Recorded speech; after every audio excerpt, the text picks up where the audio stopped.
Welcome back, everyone, to Watcher of All Things. My name is Kiki. This is my podcast where I talk movies, TV shows, and all things entertainment. We will be talking the Oscars.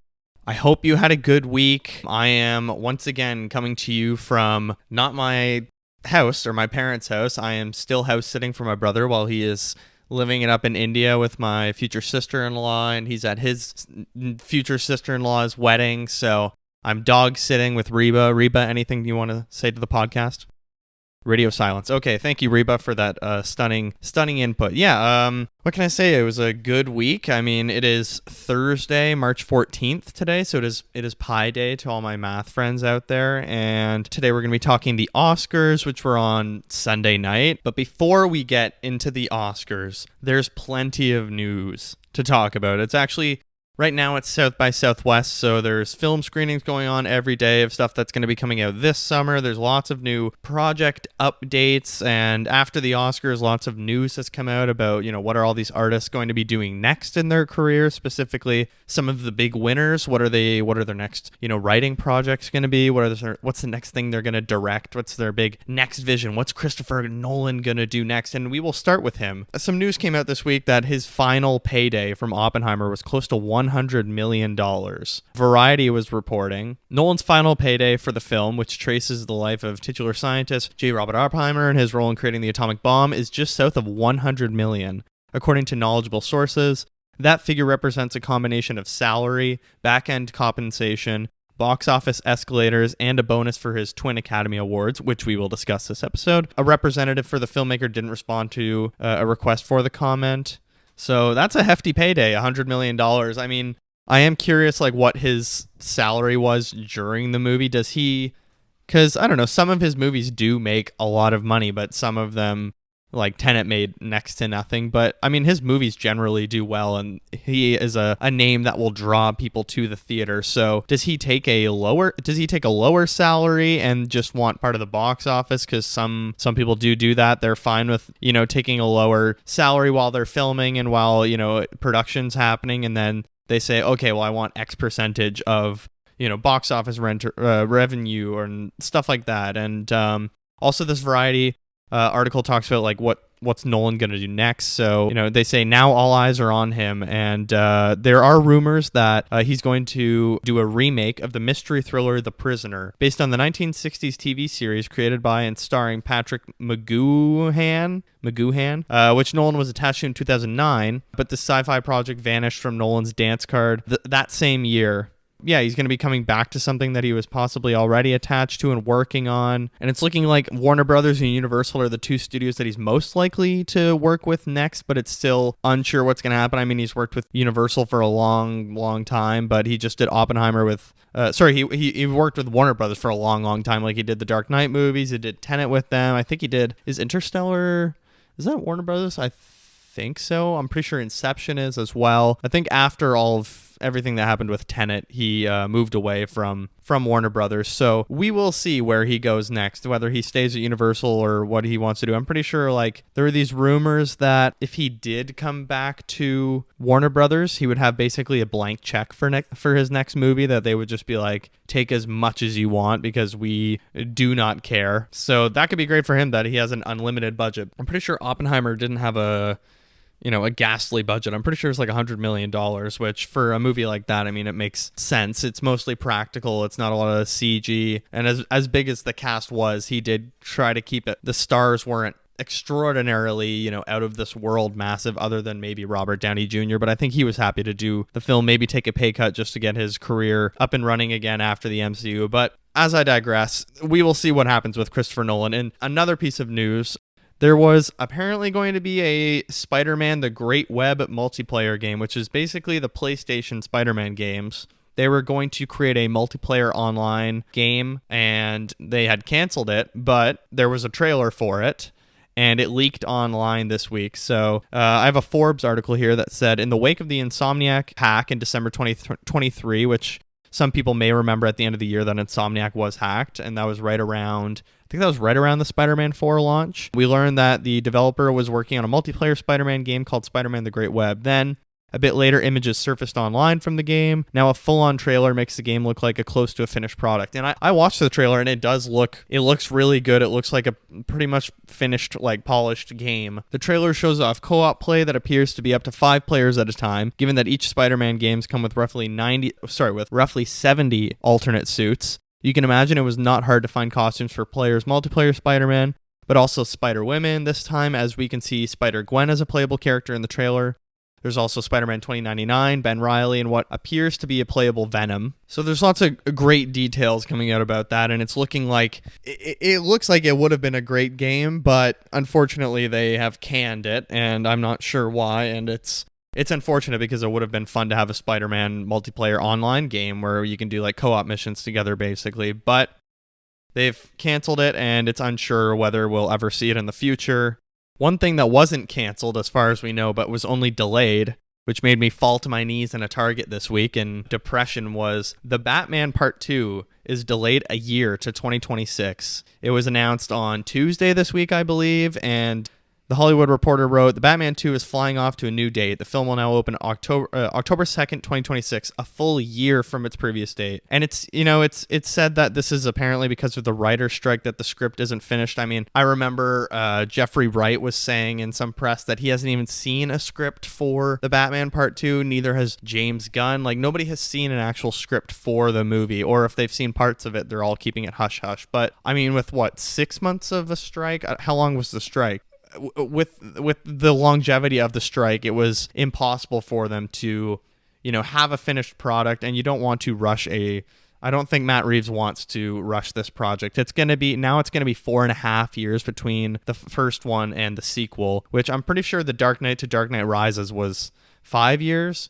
So, I mean, it's not... I understand why people are freaking out because Robert Pattinson will be 39 when this movie comes out, and he's supposed to be a young Batman who's like just starting out or whatever, but it's not like he looks old. Robert Pattinson looks great for 37 right now. He looks like he could play 31, 32. He's not wrinkly or crinkly or anything like that. He still looks fine. I mean, as a massive Matt Reeves Batman fan, it's in one of my Letterboxd 4 favorites, The Batman. I was super bummed out at first because the last couple weeks, it's just in my head, it's been kind of playing like, when are we going to get news? When are we going to get news? When are we going to hear about The Batman? Like, what's going on with that? And I hope it's like good news. And we were going to get The Batman in the same year as James Gunn's Superman movie, which would have been really cool, getting a Superman and a Batman movie in the same year, but too good to be true, unfortunately. And I get it. It is the writer's strike. It's we know what happens when, you rush an unfinished script into production. It just comes out as a piece of shit, and nobody wants that to happen with how hard the first one was worked on. It had to make it through COVID. They had to keep delaying.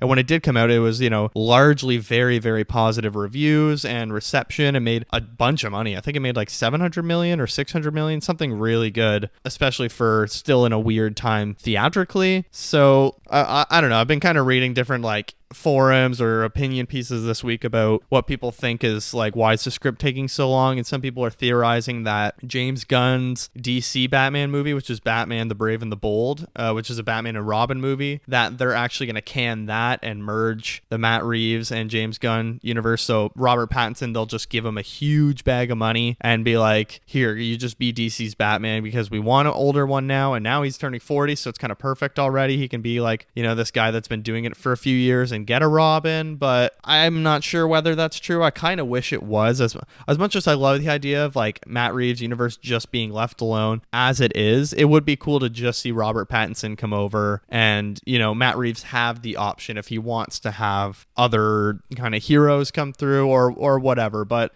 we will see. It's not, as far as I know, and as far as it's been kind of talked about, it's not been canceled. So that's good. It hasn't been canceled as of now. It's just been delayed a year. But I think it's okay because like Robert Pattinson and his partner Suki Waterhouse are about to have a baby, and if they were going to start filming in August this year, that's a quick turnaround for the script to first of all get pre-production, scouting locations and all that stuff, announcing the cast, getting everyone ready, and costuming and everything like that. That's a quick turnaround from today, March 14th, to August this summer. That's a fast timeline, and then to film it all, edit it, and have it out next year in October 2025. That is a lot of work. You have to work at a breakneck pace. So, this is good. That way, I think Robert Pattinson's about to have his first child very, very soon. So he can be a dad for a few months. And, his other movie, Mickey 7, the Bong Joon-ho film, was also indefinitely delayed, which is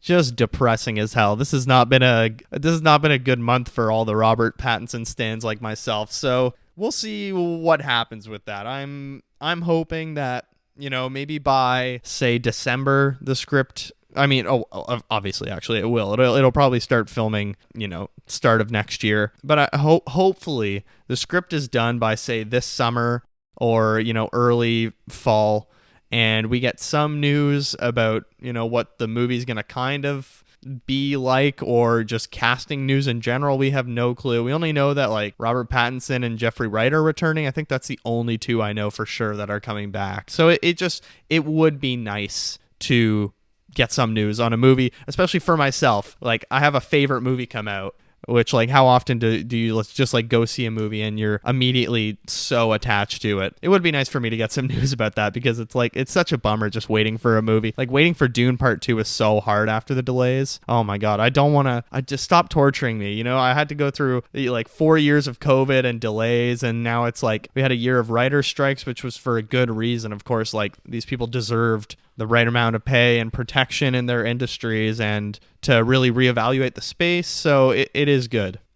But anyways, in other news, for Scream fans, I don't know how many current Scream fans are out there in the world. I mean, I like those movies, and my girlfriend and I go and see them. But it was announced that Neve Campbell would be returning for Scream 7 after exiting the franchise over salary controversy. So, like, previously she was supposed to be back in, I think it was 6, and she was not getting paid anything close to what anyone else was being paid, even though she's been the face of the franchise since the first one. So obviously she, I think rightfully, said, I decline, like, I should be getting paid. I'm kind of I'm the face of this franchise. I should be getting paid like it, and I should be a part of all the earnings of this project in general. But of course she wasn't. But now she's coming back for 7 after Melissa Barrera was fired for a stupid reason just because she spoke out about Palestine. And then Jenna Ortega, like, I'm not sure if it was connected to Melissa Barrera, but apparently it was also contract disputes, and she wasn't coming back. So it's looking like this movie is like just going to be, I don't know, is it going to be just like a reboot, or is it like, what the hell is this movie going to even be? I don't understand where you can take this story back with Sidney Prescott. And I really like the new characters that we had, the sisters, and like in 5 and 6. I mean, 5, you had like Jack Quaid was in there. It was awesome. And then 6 was in New York, and it was fun, and apparently they were going to, or did they film 6 in, I think they filmed 6 in Montreal, or they were going to film 7 in Montreal. But anyways, Neve Campbell posted on Instagram, Sidney Prescott is coming back. It's always been such a blast and an honor to get to play Sidney in the Scream movies. My appreciation for these films and for what they have meant to me has never waned. I'm very happy and proud to say I've been asked, and in the most respectful way, to bring back Sidney back to the screen, and I couldn't be more thrilled. I mean, to me, that's code that, hey, I got this massive paycheck and I get to come back now, and I think I'm being rightfully paid, which, like, good for her. Get that bag. And I mean, after they completely fumbled the bag with their 2 amazing stars before that were like great performers in these movies, they're like, okay, we can't let her go because she might be the like last straw we have to get people to come watch these movies. So yeah, I think that's going to be coming out next year. It's probably going to start filming soon, but maybe they have to do like a bunch of rewrites or something like that. Who even knows what's going to happen? And lastly, I just want to talk about, last week I had mentioned Zack Snyder going on Joe Brogan and saying all this stupid shit about Batman and just showing how out of touch he is with reality and how poorly he handles a lot of characters. Grant Morrison, who is like a legendary Batman writer and has done a lot of good Batman stories, he was not a fan of what Zack Snyder had to say, and I just quickly want to read what he said.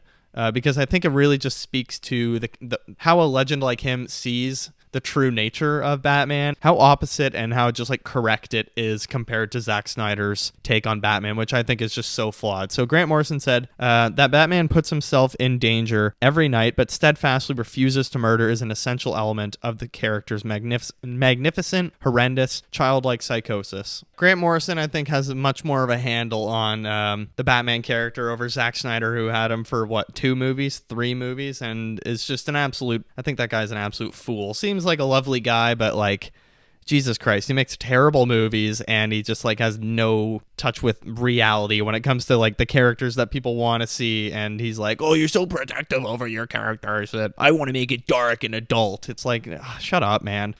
But that's enough of all of the news this week. I think it's time that we get down into the Oscars. So they were Sunday night. They were held at the Dolby Theater at Ovation Hollywood. They actually started an hour early this year. So they started at 7 o'clock Eastern time, which I really liked. I mean, 8 to 11 is not ideal. This went like 7 to... I think it was 10:30 because they started 5 minutes late, which Jimmy Kimmel, who was the host again this year, made a joke that he wasn't even making a joke. Actually, he just said we are already 5 minutes late, and they were. I'm going to save all my thoughts on the winners for last, but let's just talk about Kimmel is host, and we're going to talk about kind of the format, some of the presenters that I liked, the musical performances too, in particular that I really liked. The earlier start, I thought it was really good. They did something new. It started. I think it was 4 o'clock local time. So people are more awake, but just here it was nice. Not the Oscars end, it's 11 o'clock and I have to go straight to bed. It was like, oh, it's only 10:30. I can read about the Oscars for half an hour and then go to bed. Yeah, Jimmy Kimmel was host again this year. I can't remember how many times he's hosted now. It's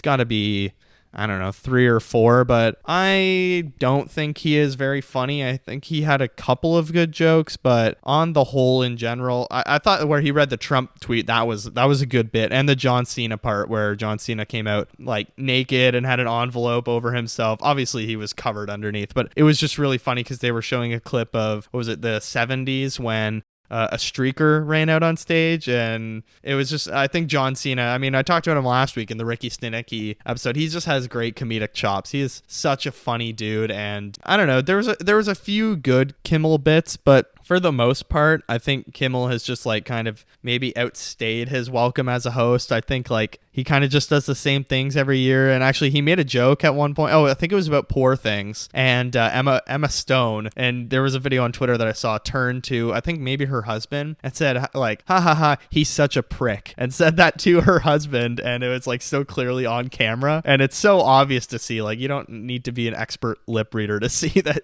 she was not a fan of his joke. But yeah, I think Kimmel, next year they need to move on, I think. And I'll get into the presenters now.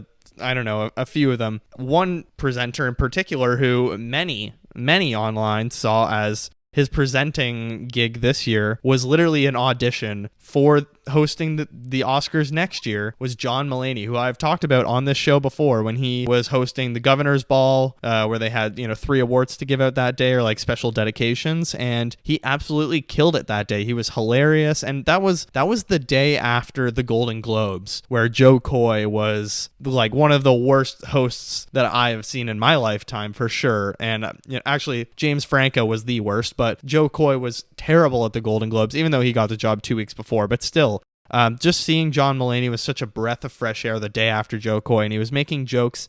He's making jokes along with all of the people that are there to be celebrated. Like he's not trying to punch down at them and be like, oh, your movies are long, oh, you're blah blah blah, and oh, there was boobies in that, or whatever, stupid shit like that. It's not funny. He like makes jokes about like how hard people worked, like, or just like that Angela Bassett joke. I will never forget that, like, oh, she won or she was nominated for an Academy Award for the Black Panther or for a Marvel movie. That's like winning a Pulitzer Prize for a Reddit comment. Like just like jokes like that, and then everybody in the room, even Christopher Nolan, is dying laughing. He just has, I don't know, he's love him or hate him. I know he's had like some controversy because he went into a rehabilitation program and left his first wife and is with Olivia Munn, but like he is just so, and that's their private life. I'm not one to judge, and obviously we don't know the details. When he's on stage, he's just such a like, everybody is paying attention to him, and he's like guiding them while also respecting their creativity. And he had a particular,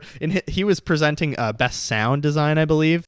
And he literally just described the entire movie of Field of Dreams without using any of the characters' names, only using like the actors' names. And it was just absolutely hilarious. He got a huge round of applause after he finished this like nonstop 3-minute explanation of the movie. And it was really great. And there's a huge positive response online of people saying like, holy shit, Mulaney was awesome. They need to get him back next year and he needs to be the host of this. And yeah, it was just really refreshing to have a great presenter like that. I also thought Kate McKinnon, who I loved on SNL, and America Ferrera were really funny when they were doing one of the documentary, I think it was documentary feature that they presented, and Kate McKinnon was like, they were naming a documentary as a piece of reality, and Kate McKinnon's making like, she's naming just all the Jurassic Park movies, and she thinks they're all real, and then Steven Spielberg is in on the joke as well. He was really funny in the crowd. Yeah, just like there were some very good bits in the night by presenters, or I mean even the host had one with John Cena, but that was mostly down to John Cena coming out and just like putting himself out there. And then we also had some not very good presenting, which the final award of the night, Al Pacino, 82 years old with a brand new child on the way. He did Best Picture, and it was so painfully awkward. It felt like a school assembly. He basically comes out bumbling his little 5'6". He's like my height. He comes out and he's all, and like he just says, I'm here to do the Best Picture. And I guess I go to the envelope now. And he just opens it and just says like, my eyes see, and he says, my eyes see Oppenheimer. And that's it. Like, that's his whole...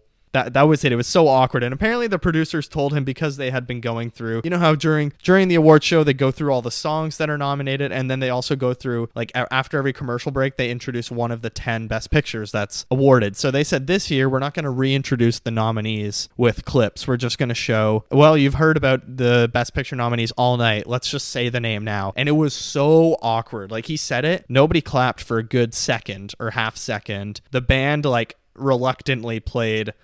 Can You Hear the Music by Ludwig Göransson from Oppenheimer, and then the crowd starts applauding. It was, oh my god, it was so anticlimactic to Nolan winning Best Picture, and like just a great moment for everyone involved. Like, it was like a car crash. I could not look away, and it was very awkward, and I was just mind blown. Overall, I would say like the presenters, they are given, I mean, it's a tough job. They have like, you have 45 seconds. You have to make yourself charming. You have to be funny if that's it. You have to be like super serious and read a teleprompter with as much enthusiasm as you can. And what I understand about the Oscars is like everyone thinks on TV that everyone in the room is paying attention. But like in the room, there's actually like a lot of shuffling around, people going to the bathroom, people coming back, seat fillers, like people kind of, maybe chatting or whatever. It's like, I don't know, but it's still a very nerve-wracking thing. I know they're all paid performers in their regular lives, but it is still a very nervous thing. So, like, I have a lot of respect for people that are willing to get up there and announce the awards. I mean, giving a speech after you win is hard enough with all the adrenaline and everything.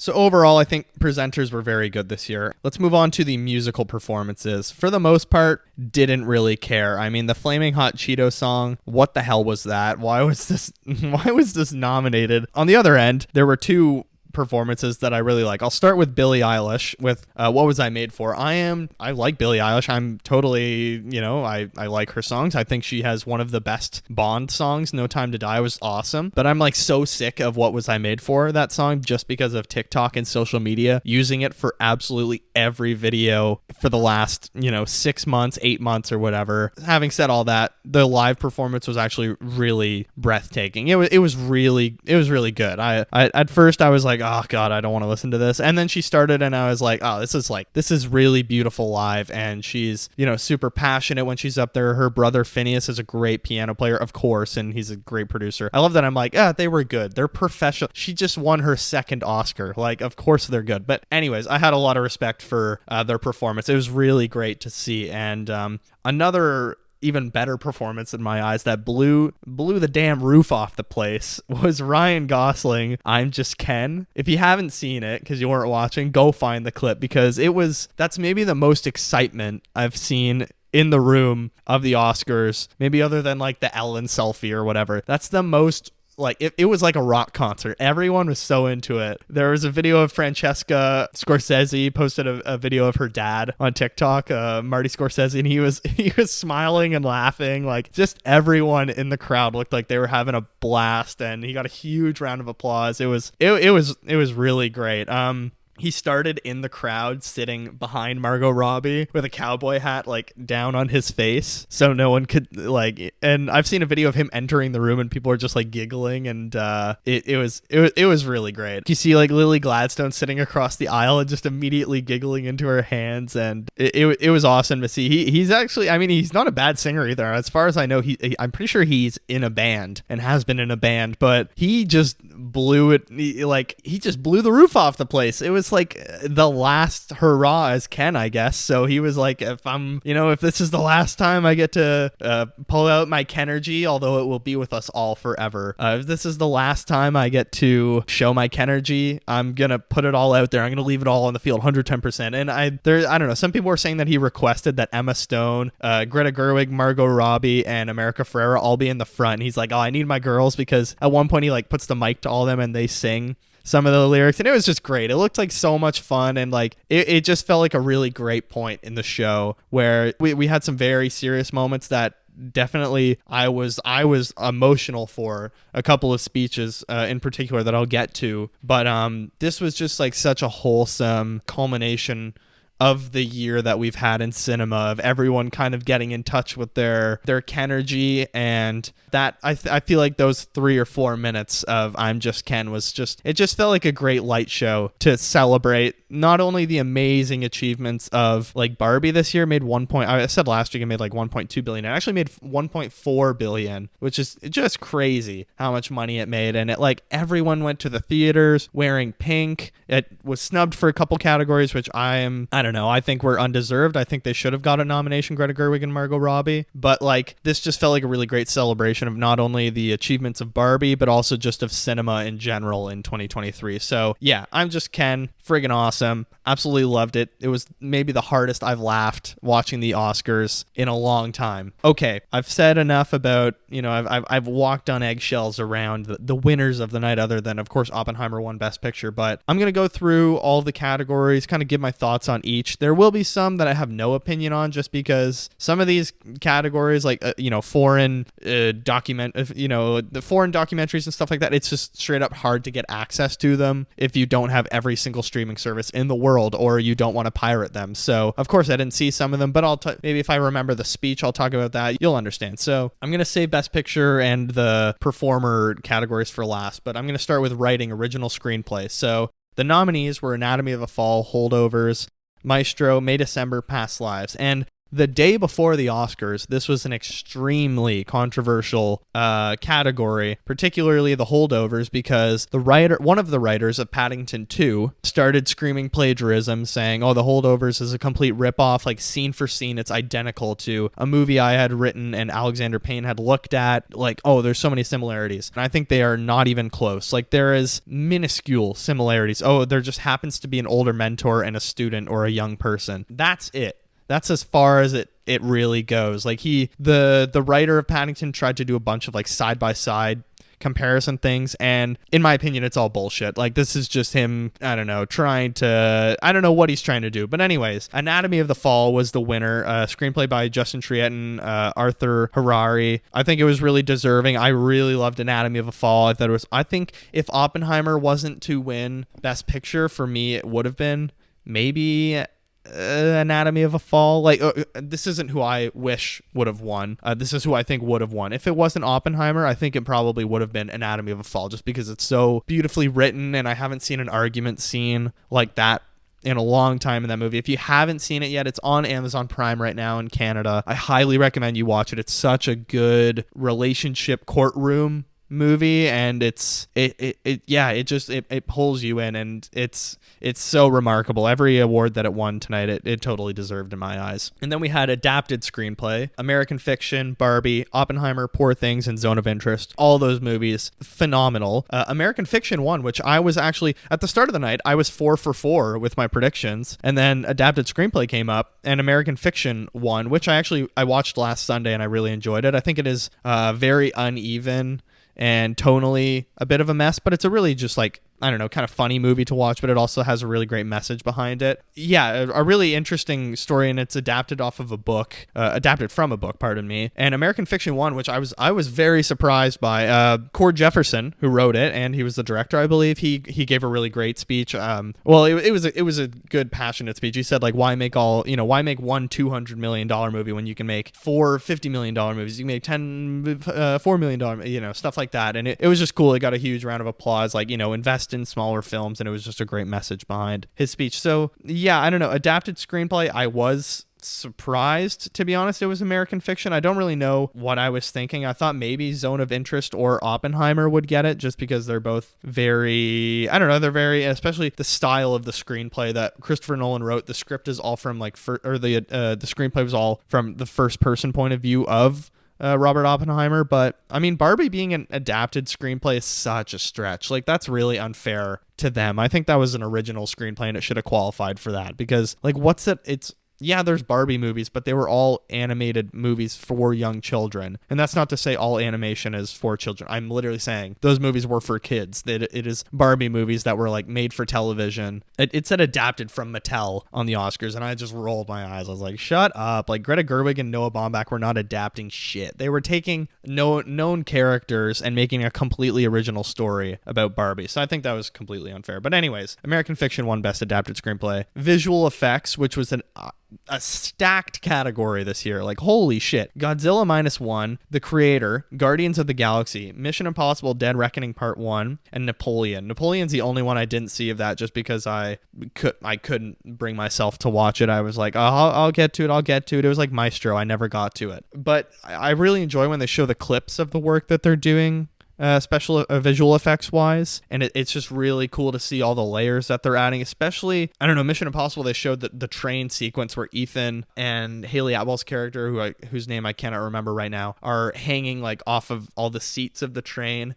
And it's just really cool to see them adding all of the layers of the visual effects. And The Creator, which I think was a gorgeous movie, really good movie. Godzilla -1, I really want to see. I got to see if it's on streaming here in Canada, because I got to watch it. It was awesome. The winner was Godzilla -1, and it was so joyful to see that crew. It's an all Japanese team, and they all brought, I believe it's an all Japanese team, pardon me if that's wrong, but they all brought like little toy Godzillas, and they all had Godzilla shoes on and stuff like that, and they were just so friggin' happy. And it was just like, I don't know, sometimes everyone in America and at the Oscars and like a lot of British performers just take it so seriously, and they're so like, it's like it's a celebration of the night. Sure, it's like the highest accolade you could really win in the performance arts, but like, or for acting in film, but like, I don't know, just Ryan Gosling, the I'm Just Ken, and then the Godzilla -1 people really made it feel like a little more of a fun atmosphere, and that you can, you don't need to always take everything as life or death, and just the joy they felt.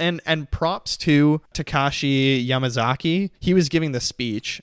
Pretty sure he doesn't speak a lot of English. He gave his entire speech in English, and yes, it was difficult to understand, and like it took a while to get through, but props to him for staying up there and like working through it, because he wanted to give his speech. I honestly think they should, and I saw someone posted this online as well, some good parallel thinking. They should have like a translator for all of the people. Like, they know these people are nominated, and if they don't speak English, why not get a translator in the room for at least the television broadcast that can speak over, because then he could just give his speech in his native language, express his joy as he really wants to, and whoever is speaking, and then he doesn't have to struggle to try to cater to the room. But anyways, good for him trying to speak English and like getting up on that stage in front of that room and doing it. And good for that team for just showing how happy they were. They really seemed like a family, that team of creators. But anyways, next was sound, that was presented by the hilarious John Mulaney. Nominees were Zone of Interest, The Creator, Maestro, Mission Impossible Dead Reckoning Part 1, and Oppenheimer. And Zone of Interest was the winner. Very interesting, because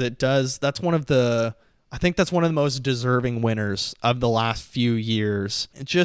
And what's really interesting about this movie is they did hour-long takes, and the way they had it is every room in the house or on set, every kind of station of the house outside of Auschwitz had 2 cameras in it, and it was just everyone doing their scenes like they're living there as the family. So it's kind of like theater where you're just like kind of going with it, and there's no stop start. It's just go as long as you can and just like perform in character as it is. So they're picking up sound from everywhere, but also just like how the film is depicted. I mean, the start of the movie, it's just like a gray screen kind of, and you just hear like kind of pounding sounds and almost moaning sounds and screaming sounds. And it's not really till halfway through the movie there's something similar where the screen goes red and you hear a gunshot and someone screaming, I believe. You have to forgive me, it's been a couple months since I've seen the movie. It was amazing, and I really thought it was a powerful movie and a deserving nominee of everything it had. But then you realize the start of the movie, that gray screen, was the gas chambers. Victims are being murdered, and then it's the same thing where that red screen, it's people being shot and killed. So just like really interesting sound mixing and design throughout the entire film to show such a powerful story. And I do quickly want to mention the speech that Jonathan Glazer gave, where he spoke out about the genocide of Palestine. I have a tweet here. It said, someone said, convincing a far-right Zionist billionaire to give you his money to make a movie, bringing him up with you on stage when you accept the Oscar for it, and then dropping the fuck Israel bomb while he's standing right behind you on live TV is actually so baller. So basically, Jonathan Glazer was up there with his producer, and I think a fellow writer or another producer, I'm not sure, but there's a short excerpt from this article. It said, while discourse has raged about Glazer's speech, perhaps an even more controversial move was who he was joined by on stage when he collected the Oscar. Standing silently behind the filmmaker was Len Blatnovich, a Soviet-born billionaire with long ties to sanctioned Russian oligarch Viktor Vekselberg. Blatnovich, who is one of the world's richest men, has donated millions to GOP causes, including $1 million alone to Donald Trump's inauguration committee. In addition, he was in business with Harvey Weinstein and Brett Ratner before they were brought down by the Me Too allegations. In an added twist, Blatnovich is reportedly a close friend of Israel Prime Minister Benjamin Netanyahu and has contributed large sums of money to various Israel causes.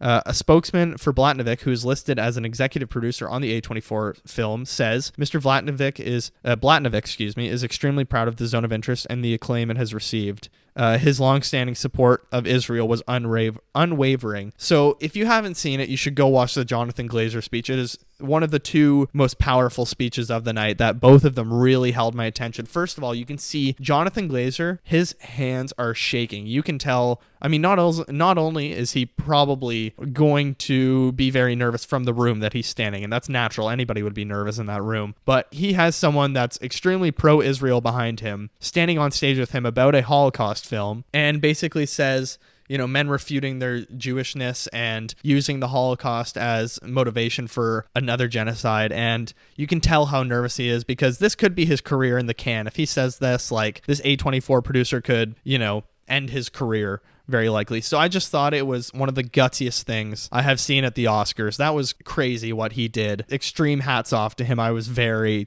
proud in that moment as a student of history to see someone, not just walk like, sheep to the slaughter, and especially with his boss standing right behind him and just say, oh yeah, here's what I think. Yeah, very good. Anyways, I'll move on. Sorry, that was political, but I mean, you can probably guess where my stand is. Live action short film, The Wonderful Story of Henry Sugar, The After, Invincible, Night of Fortune, Red, White, and Blue. The winner was The Wonderful Story of Henry Sugar, which is Wes Anderson. It was his first Oscar. The guy didn't even show up, so that's that was pretty funny that he has been nominated for a few, and when he finally gets it, he's not even there. Animated short film. A few of these I'm kind of just going to go over quickly because I didn't see them and I don't have that much of a thought. Animated short film, War is Over, Letter to a Pig, 95 Senses, Our Uniform, and Pachyderm. And the winner was War is Over, which is inspired by the music of John and Yoko. I think their son was there. Production design, which is actually one that I was really invested in for some reason. Poor Things, Barbie, Killers of the Flower Moon, Napoleon, and Oppenheimer. For me, my two choices were Poor Things or Barbie, and Poor Things won. I thought maybe that was the one Barbie would get, but I mean, they were adapting a lot of already invented Barbie things, where Poor Things was a lot of original designs or just things that they're pulling from their own creativity and story. So either way, I would have been happy, because I think Barbie was didn't the world run out of pink paint or something? They made an amazing set, and just it felt awesome to watch on screen. But Poor Things as well, I thought was one of the most interesting looking and designed movies I've seen in a while. So I was very happy with that, and I thought it was very well deserved. Next was music. So Best Original Song, What Was I Made For, Fire Inside, I'm Just Ken, It Never Went Away, and Wahazi, A Song for My People. Sorry, I'm probably saying that last one wrong. I apologize. from Killers of the Flower Moon. And the winner was What Was I Made For? I think that was pretty obvious going in. It was still fun to see all the performances. In particular, I'm Just Ken, as I said, blew the roof off the place, was awesome. But yeah, Billie Eilish now has 2 Oscars and she's 22. Like, she's 2 years younger than me, or a year younger than me, and she has 2 Oscars. That is so badass. Like, that's really cool. Her and her brother both have 2 Oscars and they're super young. Like, they have more Oscars than Marty Scorsese. They have more Oscars than a lot of famous people, like, you know, Leonardo DiCaprio. So props to them, you know, young people showing they can do it. And then we also have music, which was Best Original Score. So Oppenheimer, Ludwig Göransson, American Fiction, Laura Cartman, Indiana Jones and the Dial of Destiny, which I was like, where did that come from? John Williams, Killers of the Flower Moon by Robbie Robertson, and Poor Things by Jerskin Fendrix. Oppenheimer won, which in my opinion, rightfully so. I think every award that Oppenheimer won, which it won 7 Academy Awards, I think were thoroughly deserved. So hats off to Ludwig Göransson. I absolutely adore his work. First of all, I'm a big Community fan, and that's like where he got his start, kind of. Like, I guess that was his first like kind of big Hollywood thing. So, and he produced Childish Gambino's album, or Redbone, which is crazy. And then of course he did, you know, Tenet, he did Black Panther, which was his first Oscar win. He did The Mandalorian. He's now done Oppenheimer. I hope he keeps working with Christopher Nolan, because he is amazing. I know Hans Zimmer is like I said in the Dune review, he's like kind of controversial because it is more of a team effort with him, whereas Ludwig is like a lot more of just like an individual thinker, where Hans Zimmer is like using his interns or whatever. But yeah, he's a great creator. And I mean, other than Indiana Jones, I actually think all the scores were really, really strong in that category. American Fiction, which I had just watched on Sunday, the day of the Oscars, I actually thought, oh, this is a really cool like jazz score in this. Killers of the Flower Moon, amazing sound. The original song is really awesome. The entire score is just really great and speaks to the era. And then Poor Things was like such a, I don't know, the vibe was just so creepy, spooky, but like also exciting and happy at the same time. So yeah, really cool. But I'm happy Oppenheimer won it. Then we had makeup and hairstyling, and the nominees were Poor Things, Golda, Maestro, Oppenheimer, and Society of the Snow. Society of the Snow is really interesting because it's like people basically, you know, starving and about to die after a plane crash. And I reviewed that movie in one of the episodes, and go watch that. Also go watch the movie or go listen to the episode. And makeup's amazing. Makeup and hairstyling and all these thing, other than the Golda one, that's the Helen Mirren movie, which I saw my mom watching one night, but I haven't seen it. Maestro, I was probably just for the nose alone of Leonard Bernstein on Bradley Cooper, so okay. Oppenheimer, I mean, it was really cool. They had to get everyone's clothes like from the time, and they aged him up at the end, and Kitty and everyone else, so that is some work, but definitely the winner was Poor Things, and I think it was thoroughly deserved because, you know, Willem Dafoe's all messed up in that. Everyone has like such interesting like scars and stuff that does have weird things, and the hairstyles are all really cool, and all the makeup is really odd. So it was just Poor Things is such a unique artistic vision of like, I don't know, the time period is very interesting, but it also like looks like it's on just a theater set, like it's just like a backdrop or whatever at times, and I really like it. It's just something very charming about the production and the makeup and design and hairstyle of everything. International feature film, Zone of Interest, Io Capitano, Perfect Days, Society of the Snow, The Teacher's Lounge. Zone of Interest won that, which I think thoroughly deserved. It was in one of my three favorites for Best Picture this year was Zone of Interest, Anatomy in the Fall, and Oppenheimer. I thought if any nominees are going to win, I think it's out of those 3. So I'm glad Zone of Interest took, and actually, sorry, this is where Jonathan Glazer gave the speech. In sound, it was actually 2 British guys that did the sound for the film. But yeah, Jonathan Glazer gave the speech in international feature film. I think, a great winner. I saw 2 of these, but Zone of Interest, like, I mean, it was up for also just Best Picture in general, and it was just a phenomenal movie. Like one of a very interest, as someone who has like studied the Holocaust, and my dissertation supervisor is a German historian that has like studied, or she's a historian of Germany and has studied the Holocaust. Like that is her specialty. Just very interesting. I'd love to sit down and ask her if she saw it and what she thought of it. Yeah, very deserving winner. Film editing, one that I was very intrigued in this year. It was Oppenheimer, Anatomy of a Fall, The Holdovers, Killer of the Flower Moon, and Poor Things. I was really hoping that Oppenheimer would win it because it has so much interesting mixing of both the black and white scenes and the colored scenes, but also the visions in Oppenheimer's head. And it was Jennifer Lame who won the award, and Oppenheimer won. Phenomenal. She has worked, if you look up her filmography, she has worked on some very good projects. So good for her. I was very happy with that she won. And I think she's maybe the third woman to win film editing. So that was really cool to see as well. Documentary short film: The Last Repair Shop, The ABCs of Book Banning, The Barber of Little Rock, Island in Between, Nai Nai, and Waupo. The winner was The Last Repair Shop. They brought like a 12-year-old girl on stage with them who I believe was in the documentary short film. It was just a really cute moment and super wholesome. Everyone in the theater was like, kind of beaming, smiling for them. So that was really cool to see.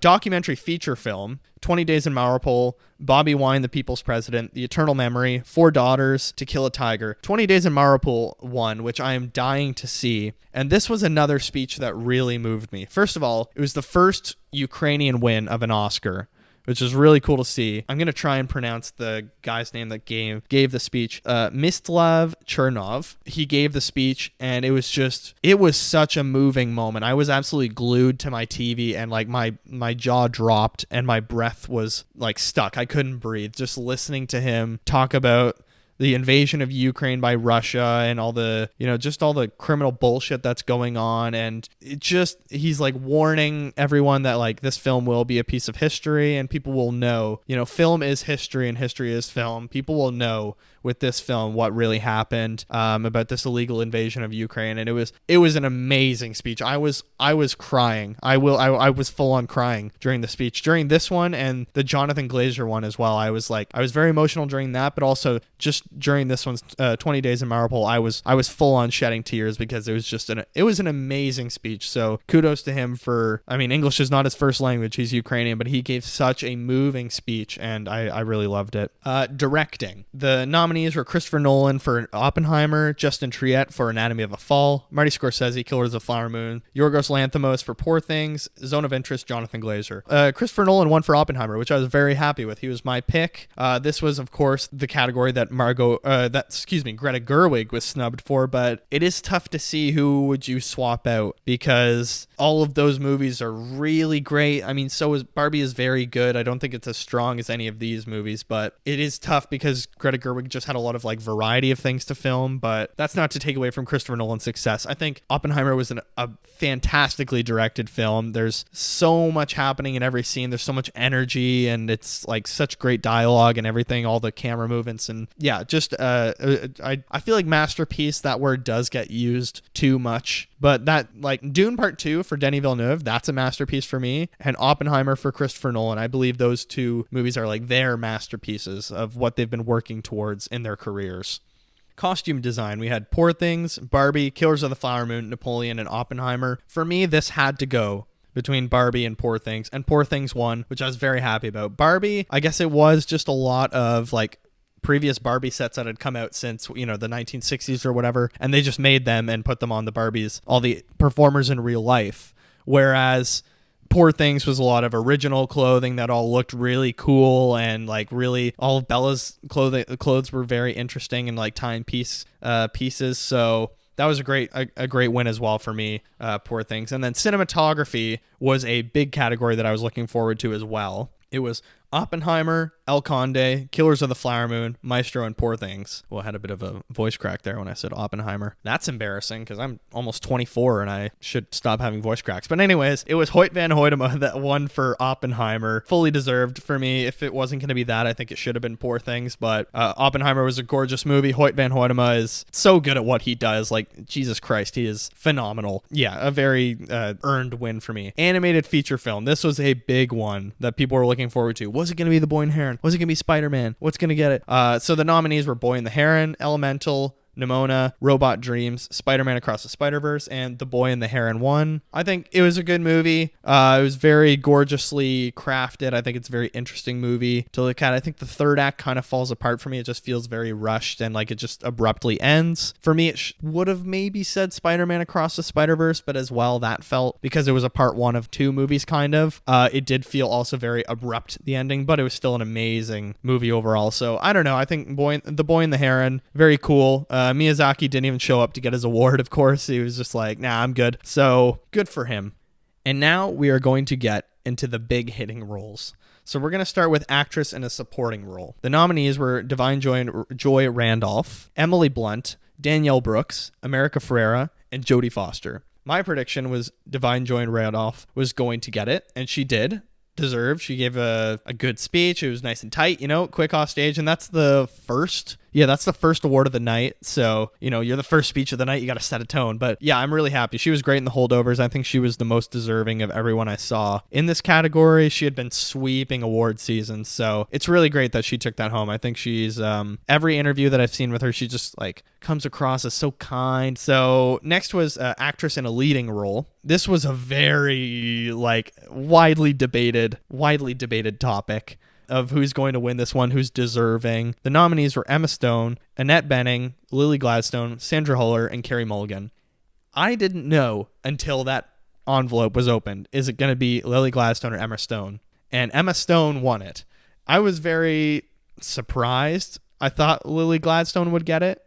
I really don't know. I think Lily Gladstone is really, really great in her movie, but I feel like the story kind of fails to give her enough to do in the third act to really give her, I don't know, to earn that award in the last few minutes. And I think she's only in, 56 minutes of the movie. I'm fine with, you could win a leading award for being in one scene of a movie or 30 minutes of a movie. One scene is a bit of a stretch, but 30 minutes of a movie, whatever. She's not even the shortest amount of screen time for a leading actress nomination. So I have no problem with that. But for me, Emma Stone just really carries Poor Things throughout the entire story as Bella Baxter. So I was happy either way. I think Emma Stone was also very surprised that she won. She was seeing visions in her head when her name was announced. So it was a very much a surprise. Oh, here we go. Reba's up and stretching right now. Reba, what'd you think of Emma Stone winning? Yes, I agree. Anyways, yeah, Emma Stone was the big winner, and it was a shock to many in the room, I would say. But, her or Lily Gladstone, I could understand that Lily Gladstone was probably very heartbroken because this could have been a great award for a lot of people. She would have been the first Native American winner. I think she's the first Native American nominee for the lead actress role. So, and I think she was so great in Killers of the Flower Moon. I just feel like the story, it wasn't her performance alone. It's just they didn't give her enough to do in a lot of the chunk of the movie to really show off her chops. But Emma Stone is just given such great scene after great scene after great scene because she is truly the main character. And I don't know, I've seen some people argue that Lily Gladstone should have gone for supporting, or they should have done a supporting role. And I think had she done that, she would have won the award. But to me, she was a leading role in that movie along with Leonardo DiCaprio. So what are you gonna do? She's a phenomenal performer. I doubt this is the last we see of her. I'm pretty sure she has a TV show coming out in April. So it was very heartbreaking. Of course, there was a video showing Marty Scorsese talking to her, and he's kind of you can see he's gesturing with his hands, and I think he was counting to 10 of how many awards he's lost at the Oscars. It is what it is. My heart goes out to her, but congratulations to Emma Stone. Another great performance. I loved her in La La Land and was keeping my fingers crossed for her that year, and I'm very happy she won this year as well. Actor in a supporting role. The nominees were Robert Downey Jr., Sterling K. Brown, Robert De Niro, Ryan Gosling, and Mark Ruffalo. There isn't one bad performance in this category. I think even Robert De Niro, I wasn't mind blown by him in Killers of the Flower Moon, but he is a very good, devilish man. Mark Ruffalo, Sterling K. Brown, phenomenal in their movies, particularly Sterling K. Brown really did, pull on my heartstrings as the brother in American Fiction. I thought he has so many great monologues that you just are so invested in. Mark Ruffalo, I think Poor Things was maybe one of his best career performances. He was so great in Poor Things. Ryan Gosling as Ken, that is a once in a lifetime role. To make a character like that, like Ken, so believable, and to do a job like that was amazing. And I think he should be eternally proud of the work he did as Ken and the joy he brought to a lot of people and just uniting a lot of people to go and see a movie, along with the fantastic work of Margot Robbie and Greta Gerwig. And everyone involved in that production deserves a pat on the back. And Ryan Gosling rightfully earned his nomination. But the winner was Robert Downey Jr., who I agree was very deserving. He was phenomenal as Strauss in Oppenheimer. He's such a power hungry, operate in the shadows type dude, and trying to ruin the reputation of someone else that's embarrassed him. So I was very happy that Robert Downey Jr. won, and congrats to him. I don't know. I can't tell if he's every award show. I can't tell if he's just insanely charismatic and everyone does love him, or if he's like super arrogant. I don't know. He has a very strange vibe when he talks and like presents himself. I don't know. He's been through a lot in his life, of course, and he's made great recoveries, and he should be very proud of himself for where he is today. But just his speech, I was a little strange. I mean, like, you weren't struggling that much before Oppenheimer. You did some of the most profitable movies ever for 10 years or 12 years or whatever. So it's not like, I mean, his career, of course, did take a dive after, but so yeah, very good for Robert Downey Jr. that he won that. I think his last nomination was for Tropic Thunder. I love that movie. I know people might not be in favor of it, but I think if you understand what he's trying to do with that role, it's really funny and super meta to Hollywood and talks about method acting in a really intelligent way. So good for him. Okay, second last award. Actor in a leading role. We had Cillian Murphy, Bradley Cooper, Coleman Domingo, Paul Giamatti, and Jeffrey Wright. Paul Giamatti, I love him. I listen to his podcast every week, Chinwag. If you love weird like conspiracy theories, but not nut job conspiracy theories, just like talking about like Sasquatch or ghosts or the Loch Ness Monster or stupid stuff like that. It's a really funny podcast he does with a guy named Stephen Asma, who is like a professor, and they do it once a week, and they have guests a lot of the time. It's really fun. I highly recommend that. But Bradley Cooper, once again, stewing in his own rage that Cillian Murphy was the winner, and who I think rightfully so. Out of all of these actors, I think Cillian Murphy he was finally the lead in a Nolan movie, and he absolutely killed it as Oppenheimer, and I was so happy he won. I think the whole nation of Ireland has like 10 days of vacation or holiday now because they're just so happy and so proud of their Irish boy. So Io Debris must be pleased as a fellow Irishman. So yeah, really, really great. A really great award. And final award I'll talk to, I've already mentioned it, but Best Picture was Oppenheimer. But the nominees were Oppenheimer, American Fiction, Anatomy of a Fall, Barbie, The Holdovers, Killers of the Flower Moon, Maestro, Past Lives, Poor Things, The Zone of Interest. Pretty stacked lineup. I do think, like I said before, if Oppenheimer were not to win, and also Dune Part 2 is supposed to come out last year, so I feel like that would have definitely been nominated. But anyways, it didn't. This year, Oppenheimer won, and I think if Oppenheimer hadn't won, it would have been Anatomy of a Fall or The Zone of Interest. Those were the two closest ones for me. So I think Oppenheimer was a very deserving winner. I mean, it made, $900 million globally, and it's a 3-hour R-rated movie about the guy. It's not even just about the atomic bomb. It's about the dude who made the atomic bomb. Like, people need to realize it's not... I'm so sick of media illiterate people that think, oh, it's a celebration of the atomic bomb, it's praising war. It is the total opposite. It's this guy that realizes, oh wow, I've done this amazing science thing, and then immediately regrets it and hates his life, and is stripped of any honor he has, and it's a tragedy. The movie is a tragedy, and it's shot gorgeously. It's edited in the most fantastic way. The score, phenomenal. Every performance is so top notch in it. I couldn't be happier with Oppenheimer as a winner. And yeah, so that's the Oscars for this year, folks. I think if you go back to my predictions episode, I don't know how many I got right, but I feel like some of them I was close. The first 4 on the night, whatever I was just predicting in my head, I got the first 4 right, and I got Best Picture right, and I got the acting ones correct other than Emma Stone. So overall, I'd say I was pretty happy with awards. I think in general, this year, there weren't a lot of winners that people were super pissed off about. Like, I don't think people were super pissed that Emma Stone won. I think it was just like a surprise. Even to her, she was very surprised. But yeah, Oppenheimer won 7.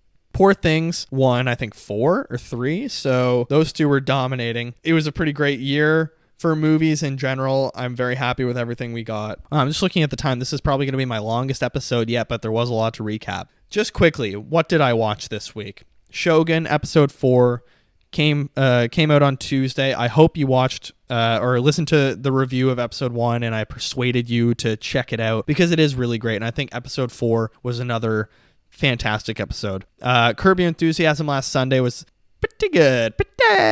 Pretty good. Larry, he remembers the entire Gettysburg Address while he's peeing every day, but then it like does the Pavlovian response where every time he hears the address, or the episode ends up where he's at a live production of Lincoln, and Ted Danson's on stage giving the Gettysburg Address, and then Larry has to go to the bathroom, and so he ends up falling over and pissing his pants. Survivor 46, the episode this week was not very, I don't know, it was very interesting. It led up to a lot of drama, and then someone was just medically evac'd at the end and they were totally fine. So I don't know, so far we're 3 episodes into Survivor 46, and I think there's this one guy named Banu who is just super over the top emotional. Like, he cries 40 times an episode, and at first you feel bad for him because he is very out of his depth, but then you're like, hey guys, just vote him out, and then he keeps making it through every episode.